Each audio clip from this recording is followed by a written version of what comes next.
Hi friends, வணக்கம். இன்றைக்கி என்ன ரெசிபி பார்க்க போகிறோன்னா அப்பள குழம்பு பண்ணுறதை பற்றி பார்க்க போகிறோம். இப்போ இதுக்கு தேவையான பொருட்கள் என்னென்ன அப்படிங்கிறத பற்றி பார்க்கலாம்.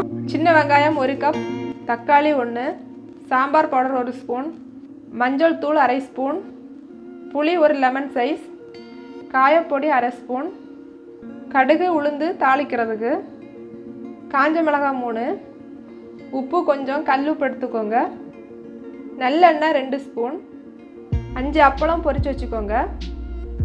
அடுப்பில் கடாய் வச்சு எண்ணெய் விட்டுக்கலாம்.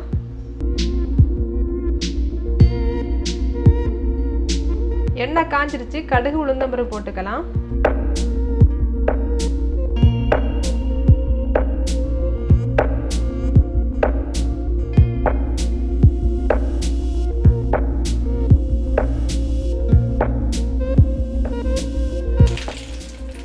கடுகு வெடிச்சிருச்சு, காஞ்ச மிளகாய் போட்டுக்கலாம்.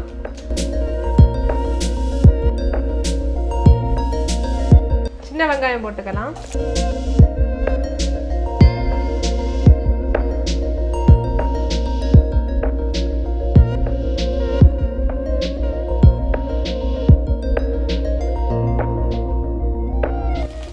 எண்ணெய் வந்து நல்லெண்ணெய் ஆனால கொஞ்சம் அதிகம் ஆனாலும் பிரச்சனை இல்லை.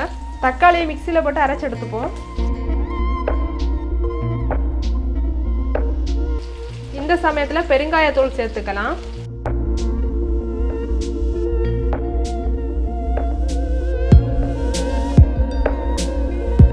கூடவே அரைச்சி வச்சிருக்க தக்காளி சேர்த்துக்கலாம்.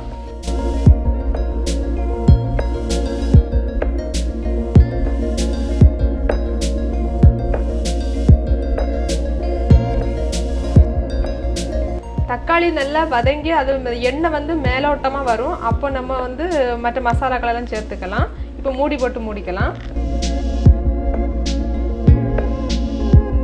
இந்த பதம் வந்ததும் மஞ்சள் தூள் சேர்த்துக்கலாம். தேவையான அளவு உப்பு போட்டுக்கோங்க.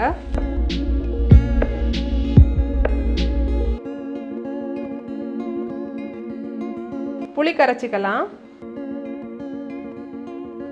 புளி கரைச்சாச்சு, கூடவே சாம்பார் பவுடரையும் கரைச்சிக்கலாம்.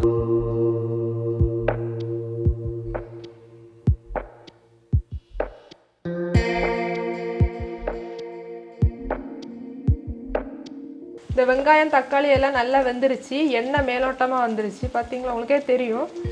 இதில் இந்த புளி கரைசலை ஊற்றிக்கலாம். புளி சாம்பார் பொடி இதில் கலந்துருக்கேன்.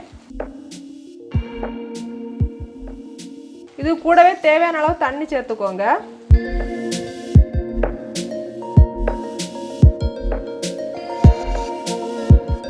குழம்பு கொதிக்கட்டும்.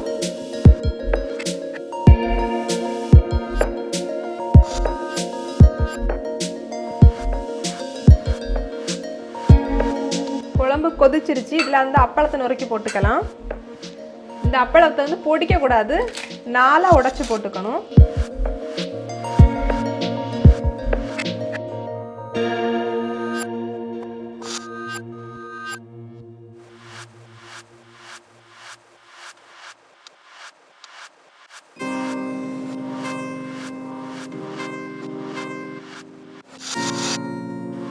உப்பு தேவையான பார்த்து போட்டுக்கோங்க, ஏன்னா அப்பளத்திலே உப்பு இருக்கும், அதனால பார்த்து போட்டுக்கோங்க. இதை மூடி போட்டுக்கலாம்.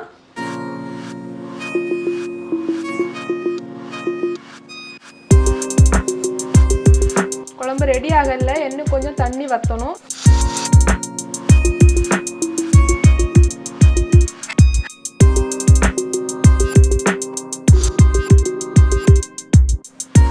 குழம்பு ரெடி ஆகிடுச்சு, ஸ்டவ் ஆஃப் பண்ணிக்கலாம். என்ன ஃப்ரெண்ட்ஸ், குழம்பு எப்படி பண்ணணும்னு பார்த்துருப்பீங்க. உங்களுக்கு பிடிச்சிருக்குன்னு நினைக்கிறேன்.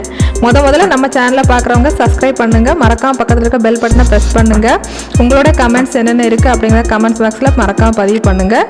இன்னொரு நாள் இன்னொரு ரெசிபியோட சந்திக்கலாம். பாய்.